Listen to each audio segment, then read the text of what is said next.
हे केंद्रीय निवडणूक आयोगाचे प्रतिनिधी सीओ म्हणून इथं काम करतात।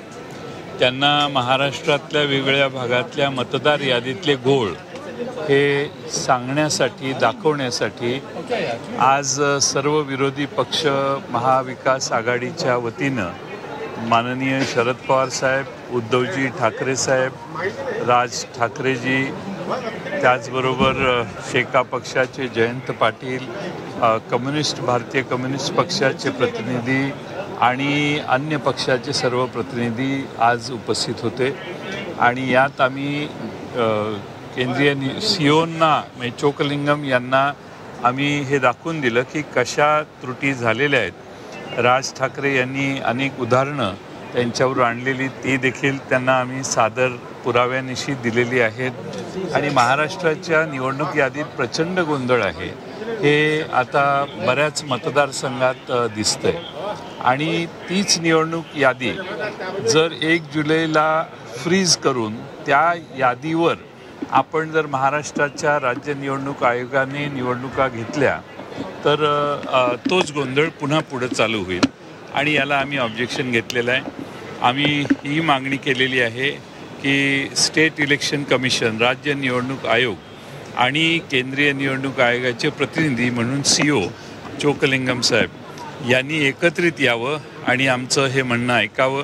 त्यांनी आम्हाला आश्वासन दिलेलं आहे की उद्या पुन्हा ते दोघं एकत्रित येऊन आमचं म्हणणं ऐकतील आणि आम्ही त्यासाठी अनेक पुरावे जे सादर केलेले आहेत त्याची पुन्हा याची चर्चा होईल।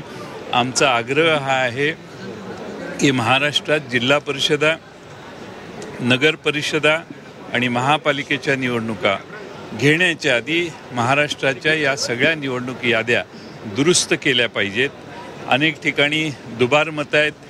एक नाव 6-6 ठिकाणी आहे। एकाच नावाच्या समोर वडिलांचं नाव, वय हे सगळं बघितलं तर 117 वर्षाचं वय असणाऱ्या माणसाला 40 वर्षाचा मुलगा, हे सगळं म्हणजे कुठल्याच लॉजिकमध्ये बसत नाही। घरांचे नंबर नाहीत, पत्ते नाहीत, त्याचबरोबर एकाच घरात 117-170 माणसं राहतात, अशी अनेक उदाहरणं आहेत। आणि यासाठी आमच्या मागणी होती या महाराष्ट्राच्या निवडणूक याद्या या पूर्णपणाने दुरुस्त व्हाव्यात, त्याचं डुप्लिकेशन जावं, त्या पद्धतीनं घुसडण्यात आलेली नावं काढण्यात यावीत, यासाठी आम्ही मागणी केलेली आहे। आणि त्यासाठी राज्य निवडणूक आयोग आणि Shri Chockalingam CEO Maharashtra election commission यांनी एकत्रित बसून आमचं गाऱ्हाणं ऐकायचं मान्य केलेलं आहे। चोकलिंगम साहेब हे राज्य निवडणूक आयोगाशी बोलतील आणि उद्या ही बैठक होईल। पुन्हा उद्या 11 वाजता ही बैठक होईल। तुम्ही जे मुद्दे उपस्थित केले त्या संदर्भातली सर्व प्रश्नांची उत्तरं उद्या मिळतील अशी अपेक्षा आहे। व्हीव्हीपॅट पण लावलं पाहिजे अशी आमची मागणी होती। राज्य निवडणूक आयोगाने त्याला नकार दिलेला होता आणि त्यात त्यांनी वेगळी उत्तर द्यायची सगळ्या उद्या होईल। मी त्याच्या तपशिलात जाणार नाही, पण मला वाटतं ही उद्याची बैठक होईल। आता वाय.बी. चव्हाण सेंटरची पत्रकार परिषद होणार आहे का? ती पत्रकार परिषद होणार नाही। उद्या आमची बैठक झाल्यानंतर जॉईंट पत्रकार परिषद त्या बैठकीच्या निष्कर्षानंतर होईल। आता यशवंतराव चव्हाण सेंटरला कोणतीही पत्रकार परिषद होणार नाही।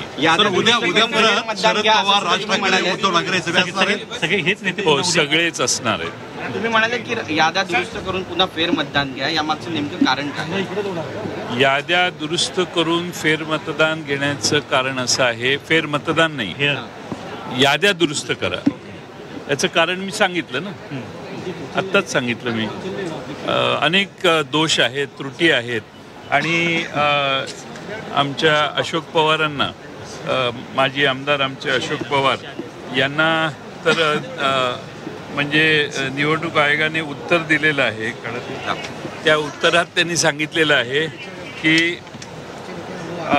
मतदार यादीत समाविष्ट करण्यात आलेल्या मतदारांची माहिती ही गोपनीय स्वरूपाची आहे, त्यामुळे सदर मतदारांची माहिती ही व्यक्तिगत माहिती आहे। सदर कागदपत्रांची माहिती इतरत्र प्रसिद्ध होऊ नये या कारणाने संबंधित मतदाराची परवानगीशिवाय आपणास उपरोक्त माहिती पुरवता येत नाही याबद्दल दिलगीर आहे. ह्या मतदार नोंदणी अधिकारी शिरूर विधानसभा मतदारसंघ यांनी 23 एप्रिलला हे उत्तर त्यांना दिलेलं आहे. मतदार याद्या ज्या आहेत त्यामध्ये काय असतं, घर नंबर असतो, पत्ता असतो आणि त्याचं वय असतं. आता ही आपण मतदार यादीत जी छापलेली माहिती आहे